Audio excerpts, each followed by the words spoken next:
Hello everyone, स्वागत है आपका हमारे एएस कोचिंग सेंटर में। अगर आपका सब्जेक्ट होम साइंस है और आप होम साइंस सब्जेक्ट से किसी एग्ज़ाम की तैयारी कर रहे हैं तो मेरे चैनल पे जितने भी वीडियो हैं वो सारे ही आपके लिए काफ़ी हेल्पफुल होंगे। अभी तक हमने बहुत सारे प्रैक्टिस सेट कर रखे हैं एवं क्लासेज भी कर रखे हैं। आप चाहें तो उन सारे ही क्लासेज को चैनल पर जाकर देख सकते हैं या फिर डिस्क्रिप्शन में दिया गया है टेलीग्राम ग्रुप का लिंक, आप वहाँ से ज्वाइन होकर मेरे सारे ही वीडियो देख सकते हैं। तो आज हम लगभग 25 क्वेश्चन समय व्यवस्थापन से लाए हैं और 50 क्वेश्चन सिलाई से रिलेटेड लाए हैं। वीडियो अच्छी लगी तो लाइक शेयर सब्सक्राइब ज़रूर कीजिएगा, क्योंकि आपका एक लाइक, एक शेयर, एक सब्सक्राइब मुझे मोटिवेट करता है। तो मुझे मोटिवेट करते रहिए ताकि मैं ऐसे ही वीडियो बनाती रहूँ। तो आते हैं आज के हम अपने पहले क्वेश्चन पे। आज का हमारा पहला क्वेश्चन है कि न्यूनतम समय में कार्यों को गुणवत्तापूर्वक संपन्न करना कहलाता है। तो न्यूनतम समय में कार्यों को गुणवत्तापूर्वक संपन्न करना क्या कहलाता है? शक्ति व्यवस्थापन, समय प्रक्रम या फिर समय चक्र।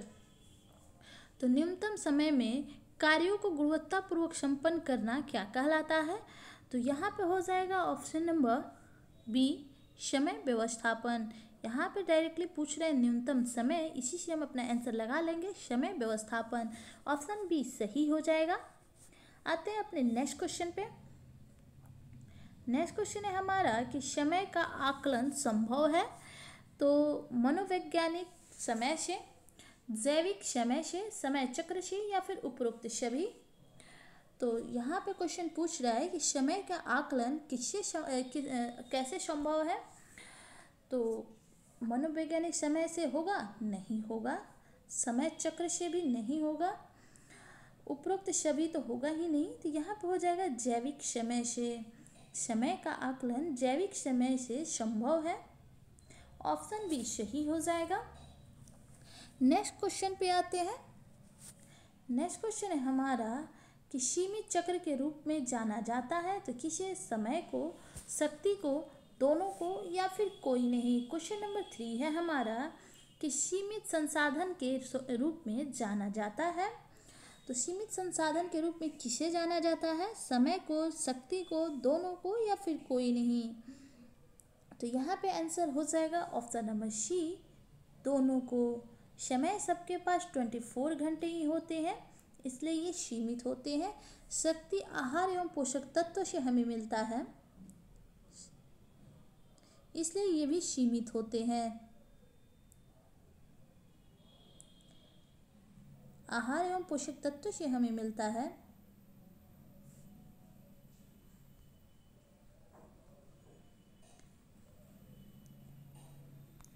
इसलिए ये भी सीमित होते हैं। तो ऑप्शन सी सही हो जाएगा, दोनों। यहाँ पे सीमित पूछा है, इसको ध्यान में रखेंगे तो आंसर ऑटोमेटिक हमें मिल जाएगा। आते हैं नेक्स्ट क्वेश्चन पे। नेक्स्ट क्वेश्चन है हमारा कि निर्देशन के लिए आवश्यक है। तो क्या आवश्यक है? कार्य में कुशलता, कार्य में निपुणता, ए तथा बी दोनों या फिर इनमें से कोई नहीं। यहाँ पे पूछ रहे हैं निर्देशन के लिए आवश्यक है, तो क्या आवश्यक है? तो कार्य में कुशलता एवं कार्य में निपुणता। ऑप्शन ए तथा बी दोनों, ए तथा बी दोनों। ऑप्शन सी सही हो जाएगा। निर्देशन के लिए कार्य में कुशलता एवं कार्य में निपुणता ये दोनों ही आवश्यक है। नेक्स्ट क्वेश्चन पे आते हैं। नेक्स्ट क्वेश्चन है हमारा कि पारिवारिक जीवन चक्र में समय व्यवस्थापन हेतु कितनी अवस्थाएं होती हैं? 2, 3, 4 या फिर 5।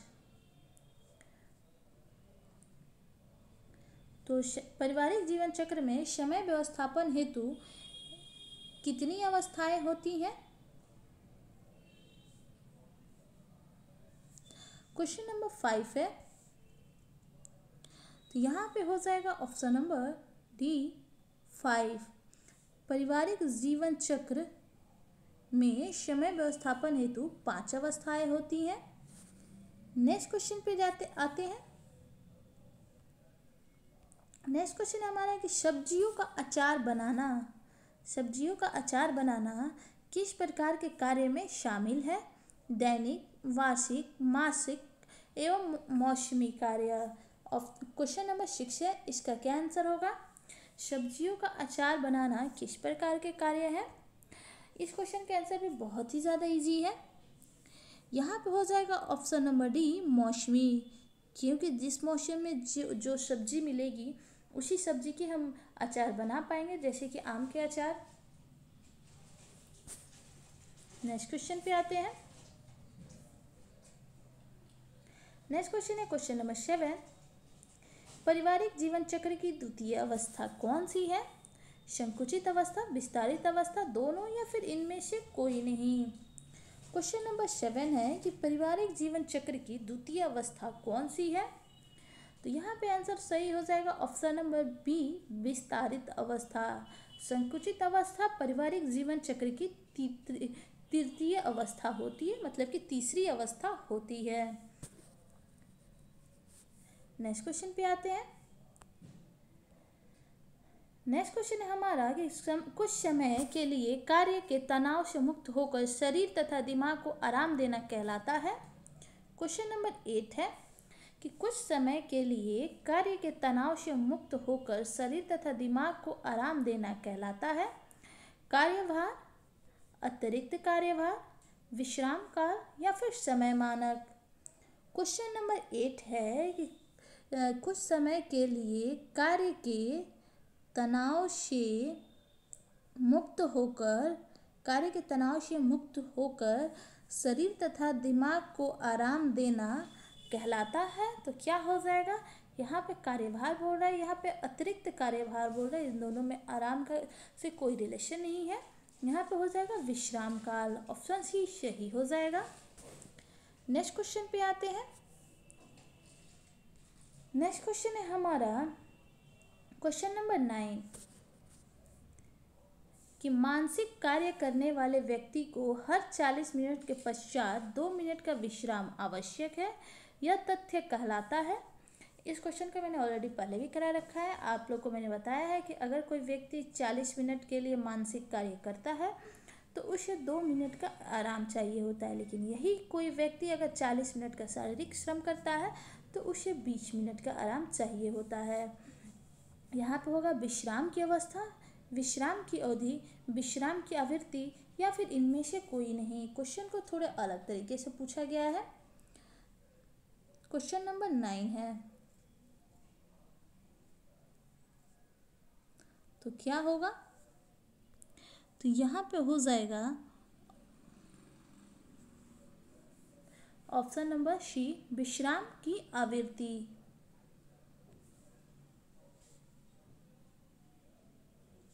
मानसिक कार्य करने वाले व्यक्ति को 40 मिनट के पश्चात 2 मिनट का जो विश्राम आवश्यक है, इसे विश्राम की आवृत्ति कहते हैं। ऑप्शन सी सही हो जाएगा।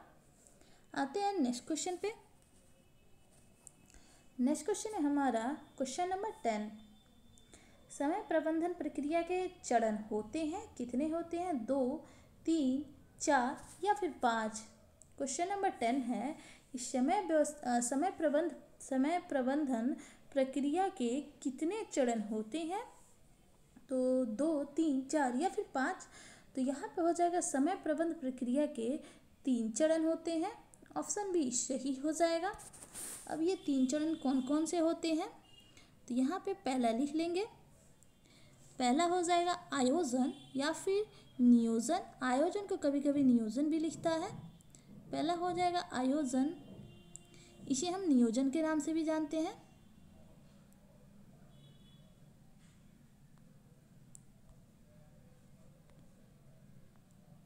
समय प्रबंधन प्रक्रिया के कितने चरण होते हैं? तो 3 होते हैं। वो 3 कौन कौन से हैं? पहला है आयोजन नियंत्रण, दूसरा है क्रियान्वयन या फिर नियंत्रण।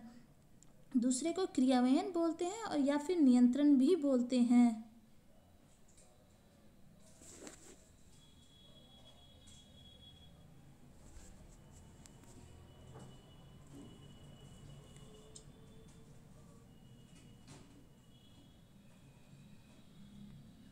दूसरे को क्रियान्वयन या फिर नियंत्रण भी बोलते हैं। और तीसरा हो गया मूल्यांकन।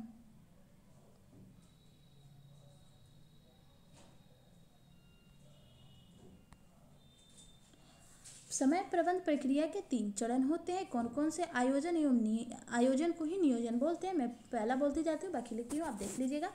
समय प्रबंधन प्रक्रिया के 3 चरण होते हैं: आयोजन, नियंत्रण एवं मूल्यांकन। नेक्स्ट क्वेश्चन पे आते हैं। नेक्स्ट क्वेश्चन है हमारा कि समय प्रबंधन प्रक्रिया में योजना के कितने प्रकार होते हैं। नेक्स्ट क्वेश्चन है क्वेश्चन नंबर 11 कि समय प्रबंधन प्रक्रिया में योजना के कितने प्रकार होते हैं।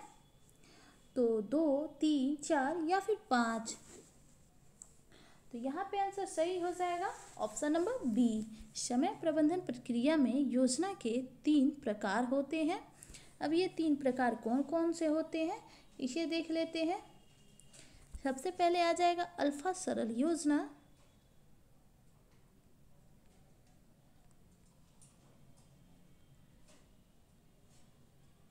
सबसे पहले आ जाएगा अल्फा सरल योजना एंड दूसरा हो जाएगा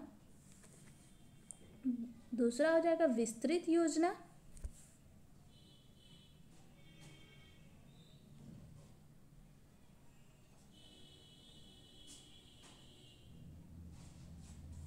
पहला हो जाएगा अल्फा सरल योजना, दूसरा हो जाएगा विस्तृत योजना एवं तीसरा हो जाएगा समय अनुसूची।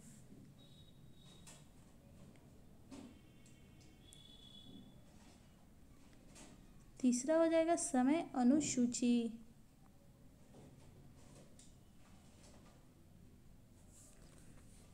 तो समय प्रबंधन प्रक्रिया में योजना के कितने प्रकार होते हैं? तो 3 होते हैं: अल्फा सरल योजना, विस्तृत योजना एवं समय सरल अनुसूची। ऑप्शन बी सही हो जाएगा। आते हैं नेक्स्ट क्वेश्चन पे। नेक्स्ट क्वेश्चन है हमारा कि समय प्रबंध प्रक्रिया की किस योजना में कार्य का क्रम निर्धारित होता है, परंतु कौन सा कार्य कब करना है इसका निर्धारण नहीं होता। क्वेश्चन नंबर 12 है साधारण समय योजना में, विस्तृत योजना में, समय अनुसूची में या फिर उपरोक्त सभी में। क्वेश्चन नंबर 12 के आंसर क्या हो जाएगा? तो समय प्रबंध प्रक्रिया की किस योजना में कार्य का क्रम निर्धारित होता है, परंतु कौन सा कार्य कब करना है इसका निर्धारण नहीं होता है। तो क्या होगा? इसका आंसर हो जाएगा ऑप्शन नंबर बी, विस्तृत योजना में। समय प्रबंध प्रक्रिया 3 चरणों में होती है और किस योजना में कार्य का क्रम निर्धारित होता है, परंतु कौन सा कार्य कब करना है ये निर्धारण नहीं होता। तो ये होगा विस्तृत योजना में। हम समय प्रबंध प्रक्रिया 3 चरणों में होता है, ये इसको भी ध्यान में रखेंगे। नेक्स्ट क्वेश्चन पे आते हैं। नेक्स्ट क्वेश्चन है क्वेश्चन नंबर 13। नेक्स्ट क्वेश्चन है क्वेश्चन नंबर 13। क्वेश्चन नंबर 13 है कि निम्नलिखित कथनों पे हमें विचार करना है। पहला है कि दैनिक क्रियाओं को क्रम से करना समय क्रम कहलाता है एंड मानव का प्रत्येक क्षण कीमती होता है एंड समय का आकलन किया जा सकता है। ये 3 कथन दिए गए, इनमें से कौन से कथन असत्य है ये पूछ रहा है। तो यहाँ पे क्या सही हो जाएगा? तो यहाँ पे हो जाएगा ऑप्शन नंबर डी, इनमें से कोई नहीं। क्यों? क्योंकि दैनिक क्रियाओं को क्रम से करना समय क्रम कहलाता है, ये बिल्कुल सही है। मानव का प्रत्येक क्षण कीमती होता है, ये भी सही है। एवं समय का आकलन किया जा सकता है, अभी इससे रिलेटेड हमने क्वेश्चन देखा, ये बात भी बिल्कुल सही है। तो इनमें से कोई भी कथन असत्य नहीं है, सारे ही सत्य हैं। नेक्स्ट क्वेश्चन पे आते हैं।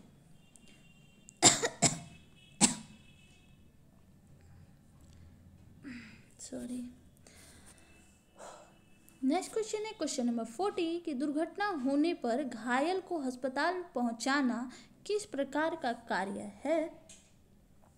दुर्घटना होने पर घायल को अस्पताल पहुंचाना किस प्रकार का कार्य है? व्यक्तिगत कार्य, पारिवारिक कार्य, आकस्मिक कार्य या फिर इनमें से कोई नहीं। इस क्वेश्चन को भी हमने ऑलरेडी पहले भी देख रखा है। तो यहाँ पे हो जाएगा ऑप्शन नंबर सी, दुर्घटना होने पर घायल को अस्पताल पहुंचाना आकस्मिक कार्य के अंतर्गत आता है। ऑप्शन सी सही हो जाएगा। नेक्स्ट क्वेश्चन पे आते हैं, क्वेश्चन नंबर 15 कि पारिवारिक कार्यों के लिए शिखर समय हो सकता है। पारिवारिक कार्यों के लिए शिखर समय हो सकता है प्रातःकाल में, दोपहर में, रात्रि में या फिर किसी भी समय। क्वेश्चन नंबर 50 है, तो पारिवारिक कार्यों में शिखर समय हो सकता है। तो यहाँ पे हम आंसर 2 लगा सकते हैं, प्रातःकाल भी लगा सकते हैं या फिर किसी भी समय में लगा सकते हैं। यहाँ पे सबसे अगर एक आंसर को अगर हमें सेलेक्ट करना है तो हम ऑप्शन डी को सेलेक्ट करेंगे, किसी भी समय। ऑप्शन डी सही हो जाएगा। नेक्स्ट क्वेश्चन पे आते हैं। नेक्स्ट क्वेश्चन है क्वेश्चन नंबर 16। यहाँ पे पूछ रहा है कि समय व्यवस्थापन की प्रक्रिया, क्वेश्चन नंबर 16 है, इस समय व्यवस्थापन की प्रक्रिया में मूल्यांकन से संबंधित गैंट चार्ट के कॉलम तथा उससे संबंधित कार्यों का मिलान करके नीचे दिए हुए कूट की सहायता से सही उत्तर का हमें चयन करना है। सूची 1 को सूची 2 से मिलान करना है। यहाँ पे दिया हुआ है कॉलम 1, 2, 3, 4 और नीचे बगल में दिए गए सूची 2 में अन्य योजनाएं। तो कॉलम 1 में क्या आएगा?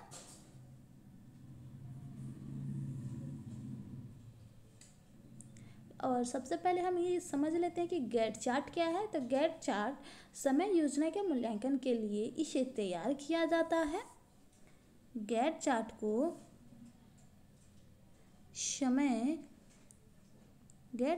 समय योजना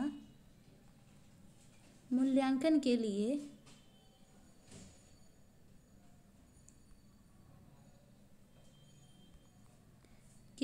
तैयार किया जाता है।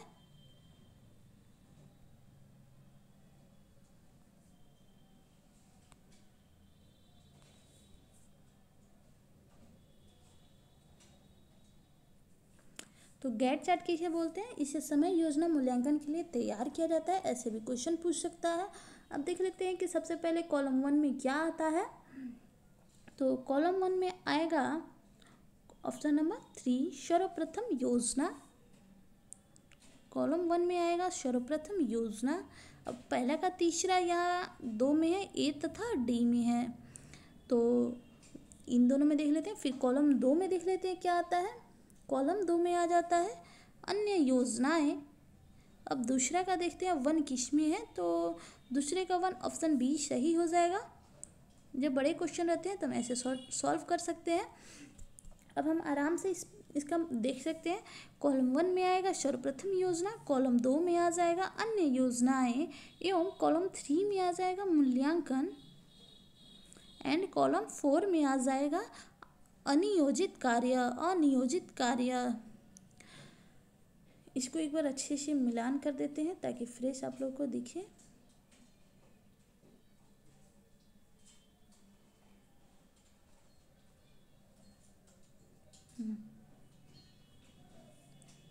तो कॉलम 1 में आ जाएगा सर्वप्रथम योजना, कॉलम 2 में आएगा अनुसूचित योजनाएं, कॉलम 3 में आ जाएगा मूल्यांकन एवं कॉलम 4 में आ जाएगा अनियोजित कार्य। ऑप्शन बी सही हो जाएगा। और गैंट चार्ट के बारे में मैंने आपको बता ही दिया कि समय योजना मूल्यांकन के लिए इसे तैयार किया जाता है। नेक्स्ट क्वेश्चन पे आते हैं। नेक्स्ट क्वेश्चन है क्वेश्चन नंबर 70। इसमें हमें सूची 1 को सूची 2 से मिलान करना है। घरेलू कार्य एवं उदाहरण सूची 1 सूची 2 में दिया गया है।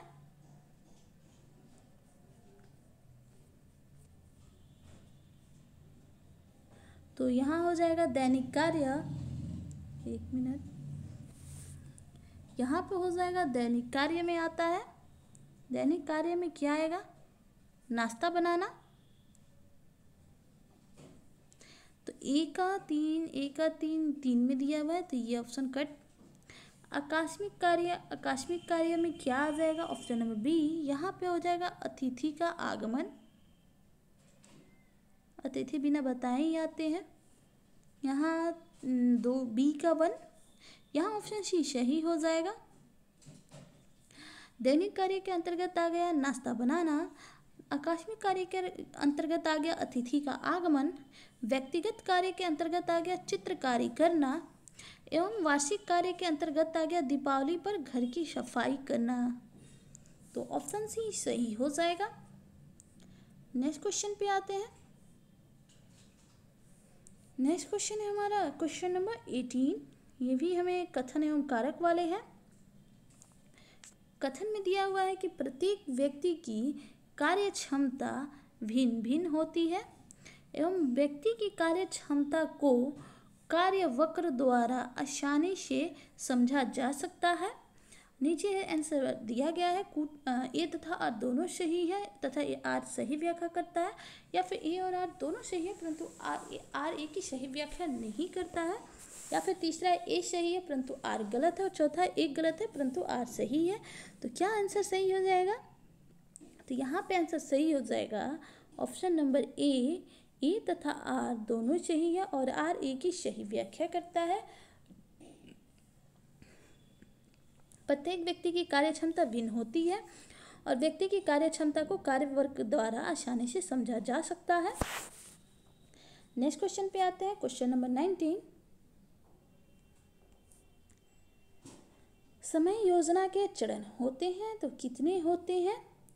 समय योजना के चरण होते हैं कितने? 3, 4, 5 या फिर 6। तो समय योजना के कितने चरण होते हैं? तो समय योजना के ऑप्शन नंबर डी 6 चरण होते हैं। अब इन 6 चरणों को हम एक बार देख लेते हैं।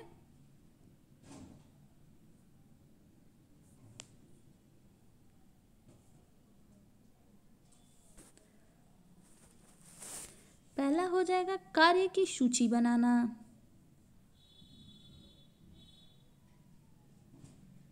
पहला हो जाएगा कार्य की सूची बनाना।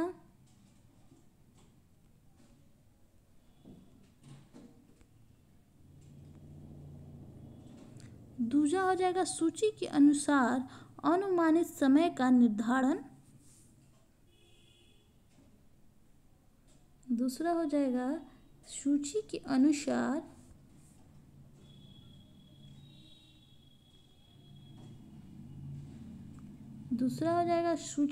अनुसार समय का निर्धारण, अनुमानित समय का निर्धारण।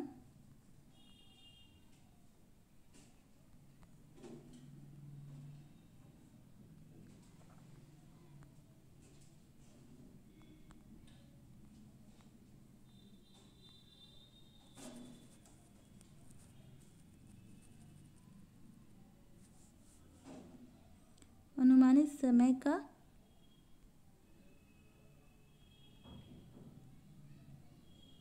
बाकी हम यहाँ पे देख लेते हैं। तीसरा हो जाएगा समय क्रम का निर्धारण।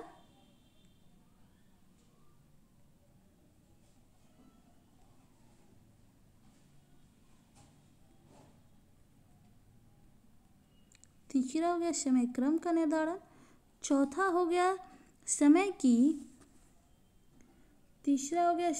के अनुसार कार्य की सूची बनाना। चौथा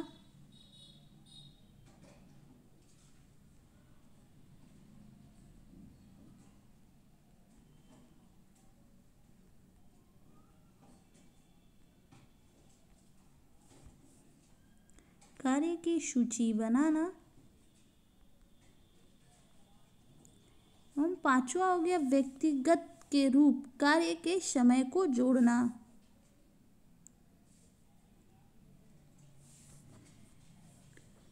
पांचवा हो गया व्यक्तिगत के साथ कार्य के समय को जोड़ना।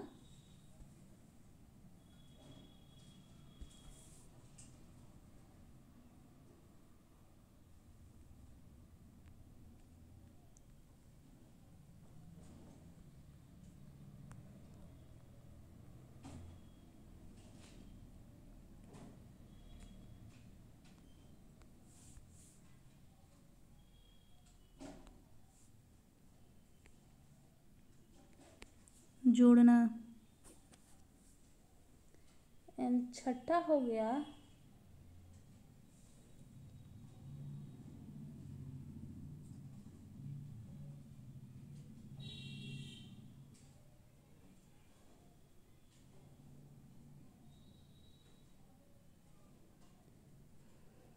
हाँ, तो देखिए हमने कितने देखे हैं अभी तक।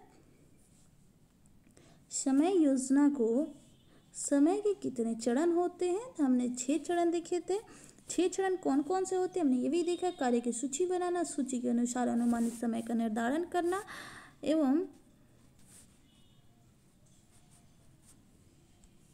समय का निर्धारण करना एवं समय के अनुसार कार्य की सूची बनाना, व्यक्तिगत के साथ कार्य समय को जोड़ना, व्यक्ति के साथ कार्य समय को जोड़ना। नेक्स्ट क्वेश्चन पे आ जाते हैं। नेक्स्ट क्वेश्चन है हमारा, समय योजना का 5वां चरण कौन सा है। तो अभी हमने देखा समय योजना के 6 चरण होते हैं और 5वें चरण में हमने ये देखा था कि योजना को लिखना। 5वें चरण में हमने देखा था योजना को लिखना। मैंने ये बताया था कि समय की गणना के अनुसार कार्य की सूची बनाना, और सूची बनाने को ही हम बोलते हैं लिखना। तो 5वें में आ जाएगा समय योजना को लिखना। नेक्स्ट क्वेश्चन पे आते हैं। समय योजना का 5वां चरण है, अभी मैंने बताया कि योजना को लिखना। यहाँ पे अगर बुक के लैंग्वेज में देखेंगे तो दिया गया है कि समय की गणना के अनुसार कार्य की सूची बनाना। समय की गणना के अनुसार कार्य की सूची बनाना।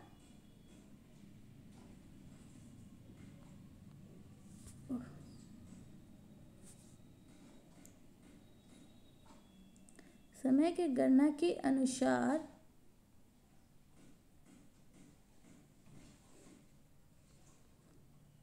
ये जो कार्य की सूची है इसी को बोलते हैं लिखना।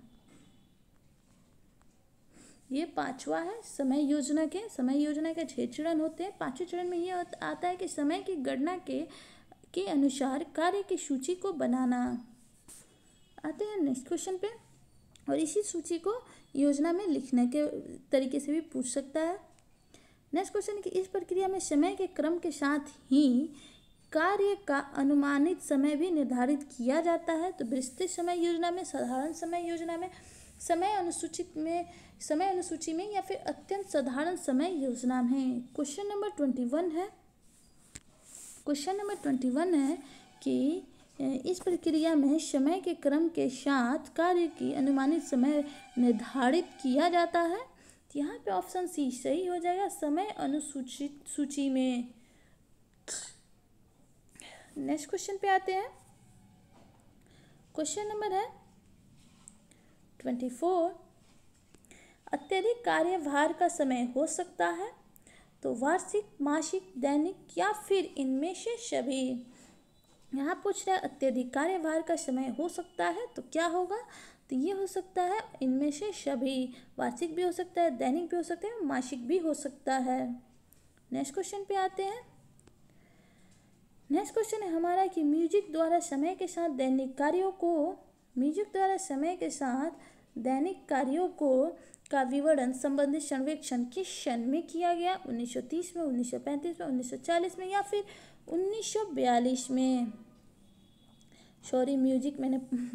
म्यूज द्वारा समय के साथ दैनिक कार्यों का विवरण संबंधी सर्वेक्षण किस सन में किया गया।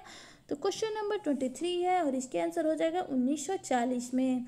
म्यूज के द्वारा समय के साथ दैनिक कार्यों का विवरण संबंधी सर्वेक्षण सन 1940 में हुआ था। ऑप्शन सी सही हो जाएगा। नेक्स्ट क्वेश्चन पे आते हैं। नेक्स्ट क्वेश्चन है हमारा कि एक ही कार्य क्षेत्र में काम करने से डैश की बचत होती है। तो समय की, शक्ति की, दोनों की या फिर इनमें से कोई नहीं। तो क्वेश्चन नंबर 24 है हमारा कि एक ही कार्य क्षेत्र में काम करने से समय एवं शक्ति दोनों की ही बचत होती है। ऑप्शन सी सही हो जाएगा। नेक्स्ट क्वेश्चन पे आते हैं। नेक्स्ट क्वेश्चन है हमारा, अब ये समय व्यवस्थापन से आज के हमारे 25 क्वेश्चन कंप्लीट हुए हैं। अब स्टार्ट होंगे सिलाई से रिलेटेड क्वेश्चन, वो 50 है। तो पारिवारिक जीवन चक्र की विभिन्न अवस्थाओं में कार्य वक्र डैश होता है। तो सदैव एक जैसा होता है, भिन्न भिन्न होता है, उपरोक्त दोनों या फिर कोई नहीं। तो क्वेश्चन नंबर 25 है, क्वेश्चन नंबर 25 है कि पारिवारिक जीवन चक्र की विभिन्न अवस्थाओं में कार्य वक्र डैश होता है। तो यहाँ पे हो जाएगा ऑप्शन नंबर सी उपरोक्त दोनों सदैव एक जैसा एवं भिन्न भिन्न उपरोक्त दोनों। और पारिवारिक जीवन चक्र की कितनी अवस्थाएं होती हैं? तो 5 अवस्थाएं होती हैं। पारिवारिक जीवन चक्र की कितनी अवस्थाएं होती हैं? तो 5 अवस्थाएं होती हैं। 5 अवस्थाएं होती हैं। और विभिन्न अवस्थाओं में कार्यवक्र सदैव एक जैसा भी रह सकता है और भिन्न भिन्न भी होता है। तो उपरोक्त दोनों सही हो जाएगा। अब स्टार्ट होगा। ये क्वेश्चन मैं सोच रही थी आज ही कराने का, बट लगता है कि वीडियो काफ़ी लंबा हो जाएगा, तो मैं इसकी 1-2 क्वेश्चन करा देती हूँ, बट इसके 50 क्वेश्चन है वो मैं नेक्स्ट वीडियो में आप लोगों को दे दूँगी। तो सिलाई मशीन से ये है सर्वप्रथम। हालांकि सिलाई मशीन पे मैंने पहले भी बहुत सारे ऐसे क्वेश्चन दे रखे। मैंने अभी तक आप लोगों को 54 प्रैक्टिस सेट दे रखा है। इसके अलावा भी मैंने ऑब्जेक्टिव क्लासेस दे रखी है और भी बहुत सारे टॉपिक पे आप लोगों को क्लासेस दे रखी है। आयरन हुआ, रेशम हुआ, कपास हुआ, नायलॉन हुआ, इन सब पे मैंने क्लासेस दे रखी है। आप लोग ज़रूर देखें। और मैंने इतने सारे प्रैक्टिस सेट कराया है तो जाहिर सी बात है उसमें क्वेश्चन तो होंगे ही। किसी भी प्रैक्टिस सेट में बहुत ही कुछ ही प्रैक्टिस सेट होंगे जिनमें 100 से कम क्वेश्चन होंगे, अधिकतर में 50 से ऊपर ही क्वेश्चन हैं। तो अगर आप ये 55 प्रैक्टिस सेट देख लेते हैं, आज का हमारा 55वां प्रैक्टिस सेट है, तो आपके नहीं भी तो कम से कम 1000 से ऊपर क्वेश्चन रेडी हो जाएंगे। तो आज का हमारा प्रैक्टिस सेट है 55वां। तो सर्वप्रथम सिलाई मशीन के निर्माण का श्रेय किसे जाता है? तो A.V. विल्सन को, माइजक मेरिट सिंगर को, एलियास हॉवी को, या फिर कोई नहीं। तो क्वेश्चन नंबर 1 है सिलाई मशीन से, तो यहाँ पे हो जाएंगे option number C, Elias Howe. सर्वप्रथम सिलाई मशीन के निर्माण का श्रेय एलियास हॉवी को जाता है। नेक्स्ट क्वेश्चन पे आते हैं। नेक्स्ट क्वेश्चन हमारा है कि सिलाई मशीन के सभी काल पुर्जों की जानकारी आवश्यक है। तो टाके सही तरीके से करने के लिए, सुई टूटने से बचाने के लिए, धागा न फंसने के लिए उपरोक्त सभी। तो क्वेश्चन नंबर 2 है, इसका आंसर हो जाएगा, क्वेश्चन नंबर 2 का आंसर हो जाएगा ऑप्शन नंबर डी, उपरोक्त सभी। सिलाई मशीन के काल पुर्जों की जानकारी की आवश्यकता इन सभी के लिए, टाके सही प्रकार से पड़े, सुई ना टूटे, सुई को टूटने से बचाने के लिए, हम धागा न फंसे इसके लिए भी। नेक्स्ट क्वेश्चन पे आते हैं। नेक्स्ट क्वेश्चन है हमारा है कि सिलाई मशीन के ऊपर मुड़े हुए भाग को कहा जाता है। तो स्पूल पिन, बाहु, शीर्ष, या फिर प्रेशर फुट। तो क्वेश्चन नंबर 3 है और इसका आंसर हो जाएगा ऑप्शन नंबर बी, बाहु। सिलाई मशीन के ऊपर मुड़े हुए भाग को बाहु कहते हैं। नेक्स्ट क्वेश्चन पे आ जाते हैं। नेक्स्ट क्वेश्चन है क्वेश्चन नंबर 30। क्वेश्चन नंबर 30 है कि क्वेश्चन नंबर 4 है। मैं कोशिश कर रही हूँ अगर हो सके तो 50 वो सिलाई मशीन के जो क्वेश्चन मैंने इस PDF में ऐड किया है इसे भी मैं इसी वीडियो में कंप्लीट कर दूँ। तो प्रेशर फुट बार का मुख्य कार्य होता है, तो क्या होता है? तो सिलाई मशीन को गत्यात्मक देना, सिलाई मशीन के जो चक्के होते हैं उनको गत्यात्मक देना, कपड़ों को दबा कर सिलाई करना, नीचे के धागों को ऊपर से खींचना, या फिर उपरोक्त सभी। तो क्वेश्चन नंबर 4 है, क्वेश्चन नंबर 4 का आंसर हो जाएगा, ये प्रेशर फुट के बारे में पूछ रहा है। तो प्रेशर फुट बार का मुख्य कार्य होता है ऑप्शन नंबर बी, कपड़े को दबाकर सिलाई करना। सिलाई मशीन से एक बड़े ही अच्छे मैंने वीडियो बना रखा है, एक एक पॉइंट भी मैंने आपको समझाया है, एक एक जो भी पॉइंट होते हैं उसके अर्थ को समझाया, आप उसे जाकर जरूर देखिएगा। तो यहाँ पे हो जाएगा जो प्रेशर फुट होता है ये कपड़े को दबाकर सिलाई करता है, जैसे कपड़े इधर उधर नहीं खींच सकते हैं।